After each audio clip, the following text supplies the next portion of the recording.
सम्पूर्ण साथीहरूलाई नमस्कार। तपाईहरु सबैलाई आजको भिडियोमा स्वागत छ। आज हामी मौरी पालक कृषकले असोज महिनामा के कस्ता कार्यहरू गर्नुपर्छ यसै विषयमा कुरा गर्न गइरहेका छौं। कृपया भिडियो स्किप नगरिकन अन्त्यसम्म हेर्नुहोला। यदि तपाईहरु नयाँ मौरी पालक कृषक हुनुहुन्छ भने आजको भिडियो तपाईहरुको लागि विशेष छ। असोज महिना वर्षातको समय सकिसकेपछि मौरीको सिजन हुने समयको सुरुवाती महिना हो।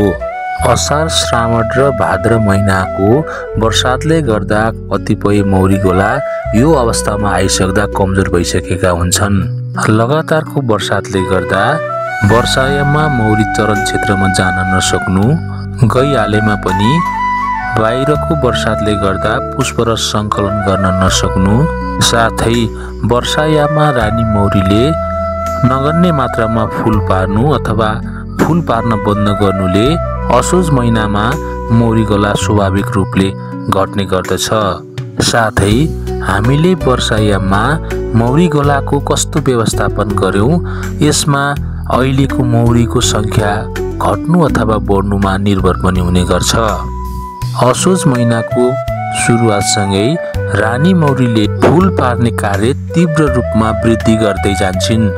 कर्मी मौरीले पुराना रहेका चाकाहरू सफा गर्ने साथै नयाँ चाका बनाउने कार्य गर्न थालिसकेका हुन्छन्।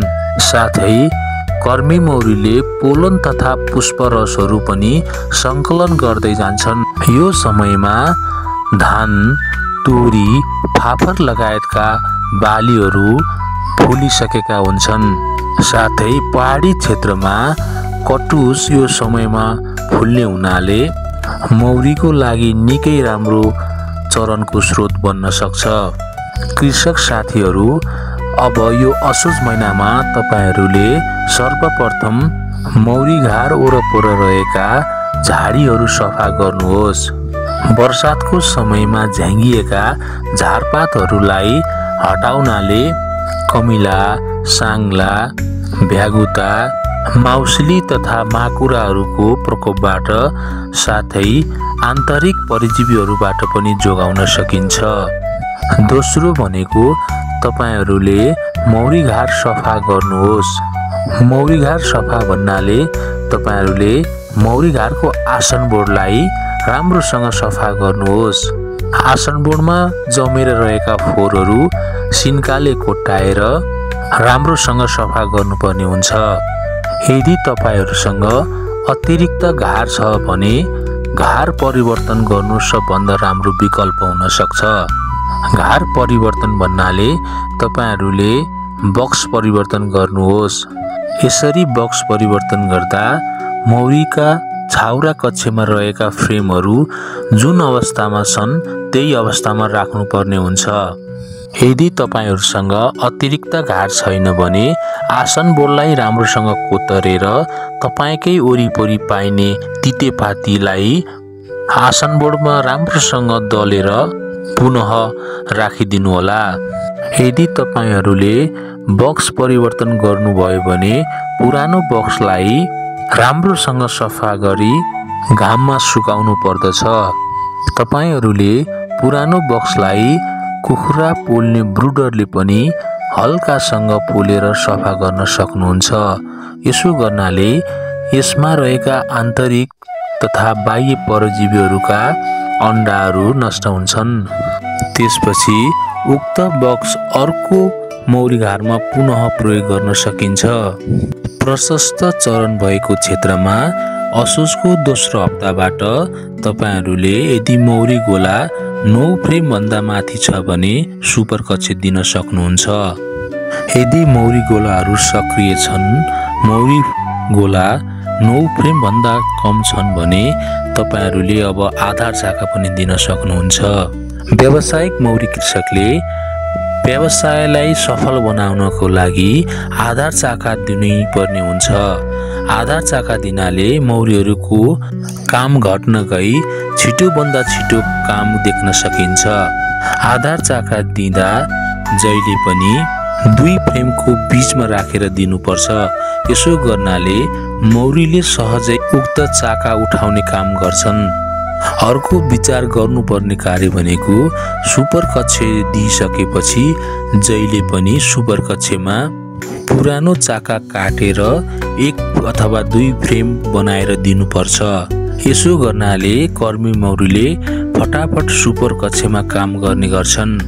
अर्को विचार गर्नुपर्ने कुरा भनेको सुपर कक्ष चिन्दा जहिले पनि झाउरा कक्षको फ्रेमको माथिपट्टि चक्कुले कोतरेर मैनहरू फालेर दिनुपर्ने हुन्छ, किनकि यदि उक्त मैनहरू फालिएन भने कहिलेकाहीँ रानी माथि महकक्षमा प्रवेश गरेर अन्डा पारिदिने गर्छिन्। यसको अर्को विकल्प भनेको महकक्ष दिनु पूर्व रानी छेक्ने पाताको पनि प्रयोग गर्न सकिन्छ। महकक्ष दिँदा कहिलेकाहीँ तलको छाउरा फ्रेम र माथिको सुपर कक्ष बीचमा ग्याप हुन सक्छ। यस्तो ग्यापहरू तपाईहरुले माटोले टालिदिनु होला, किनकि यस्तो छिद्रबाट कमिला, साङ्ला, खपटे किरा प्रवेश गर्ने सम्भावना हुन्छ। असोज महिनामा प्रशस्त चरण भएको क्षेत्रमा नयाँ भालेहरू उत्पादन भई हुल छुट्ने प्रबल सम्भावना रहन्छ। यदि तपाईहरुले मौरी गोला वृद्धि गर्न चाहनुहुन्छ भने यो समयमा गर्न सकिन्छ। सुपर कक्ष दिनु पूर्व रानी कोष भए नभएको यकिन भने गर्नुपर्छ। यदि रहेछ भने त्यस्ता रानी कोषहरू नष्ट गर्नुपर्ने हुन्छ। यदि मौरी गोला वृद्धि गर्नु छ भने सुपर कक्ष नदिइकन हामीलाई कतिवटा रानी कोष आवश्यकता छ त्यति राख्नुपर्छ। यदि मजबुत गोला छ, रानी कोष हालिसकेको छ भने हामीले यो असोज महिनामा गोला विभाजन पनि गर्न सक्छौं। मजबुत गोला छ, चरण क्षेत्र राम्रो छ भने यो महिनामा हामीले एउटा गोलाबाट 3 वटा गोलासम्म मजबुत गोला विभाजन गर्न सक्छौं। मौरी पालक कृषकले असोज महिनामा रानी समेत फेर्न सक्छन्। यदि रानी पुरानो छ अथवा अशक्त छ भने यो असोज महिनामा तपाईहरुले नयाँ रानी समेत फेर्न सक्नुहुन्छ। व्यावसायिक मौरी कृषकले हरेक वर्ष रानी फेर्नु पर्ने हुन्छ। गोला मजबुत बनाउनको लागि एवं बढी भन्दा बढी उत्पादन लिनको लागि पनि हरेक वर्ष रानी फेर्नु पर्ने हुन्छ। नयाँ रानी 1 वर्षसम्म निकै सक्रिय हुने गर्दछ। त्यसैले व्यावसायिक कृषकहरूले हरेक वर्ष नयाँ रानु फेर्नु पर्ने हुन्छ। यदि तपाईहरुले 1-2 घार मात्र मौरी पाल्नु भएको छ भने कम्तीमा 2 वर्षमा भए पनि रानी फेर्नु होला। नयाँ रानी कसरी फेर्ने भन्ने विषयको भिडियो हाम्रो युट्युब च्यानलमा अपलोड भइसकेको छ। कृपया युट्युब च्यानल भिजिट गर्न नभुल्नु होला। पहाडी क्षेत्रमा असोज महिना पश्चात निकै नै राम्रो स्रोत मानिएको कटुस फुल्ने गर्दछ। यो निकै लामो समयसम्म फुलिराख्ने हुँदा महको राम्रो स्रोत हुने गर्छ। नेपालका कतिपय जिल्लाहरूमा विशेषतः चरनको राम्रो स्रोत भएका ठाउँहरूमा मौरीले राम्रो मह जम्मा गरिसकेको हुन्छ। यदि यसरी मौरीले राम्रो मह जम्मा गरेको छ भने राम्रोसँग पाकिएको मह यकिन गरी तपाईहरुले असोज महिनामा काट्न पनि सक्नुहुन्छ। असोज महिनामा गर्नै पर्ने अर्को काम भनेको हरेक हप्ता अथवा 10 दिनमा मौरी घार खोलेर फ्रेमहरू निरीक्षण गर्नुपर्छ। रानी मौरी कतिको सक्रिय छ, कतिको अन्डा पारिरहेको छ, फूल, प्युपा र लार्भाको अवस्था कस्तो छ आदि यकिन गर्नुपर्ने हुन्छ। स्वाभाविक रूपले असोज कार्तिक महिनामा वंश वृद्धि गर्ने हुनाले रानी टुटिहाल्ने गर्छ।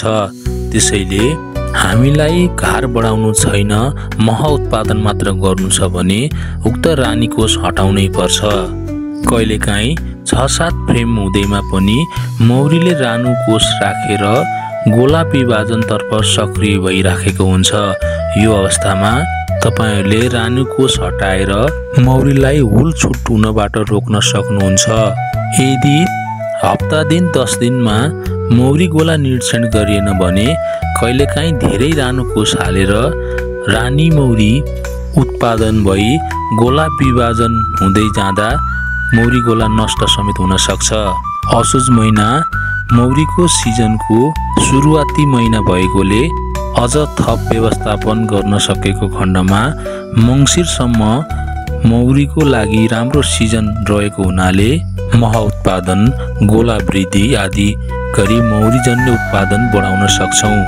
यदि तपाईहरू मौरी पाल्न इच्छुक हुनुहुन्छ भने यो असोज र कार्तिक महिनामा तपाईहरूले गोला खरिद गरेर पनि पाल्न सक्नुहुन्छ। नयाँ कृषकहरूको लागि असोजको अन्तदेखि कार्तिकसम्म मौरी पालन सुरुवात गर्ने निकै राम्रो समय हो। यो समय भनेको हुलछुट हुने समय पनि भएकाले यदि तपाईहरूसँग पुराना मुडेघार अथवा खाली आधुनिक घरहरू छन् भने त्यसलाई राम्रोसँग सफा गरेर तपाईको घर वरिपरि राखिदिनु भएको खण्डमा मौरी आफै आई पनि बस्न सक्छन्। असोज महिनामा राम्रोसँग व्यवस्थापन गर्न सकेको खण्डमा कार्तिक र मङ्सिरसम्म मौरी पालक कृषकहरूको लागि उपयुक्त समय भएकोले राम्रो मह उत्पादन एवं राम्रोसँग गोला वृद्धि गर्न सकिन्छ। आजको भिडियो यति नै। यस्तै अन्य भिडियोको लागि हाम्रो युट्युब च्यानल सब्स्क्राइब गर्न नभुल्नुहोला। आजको भिडियोबाट बिदा चाहन्छौँ। नमस्कार।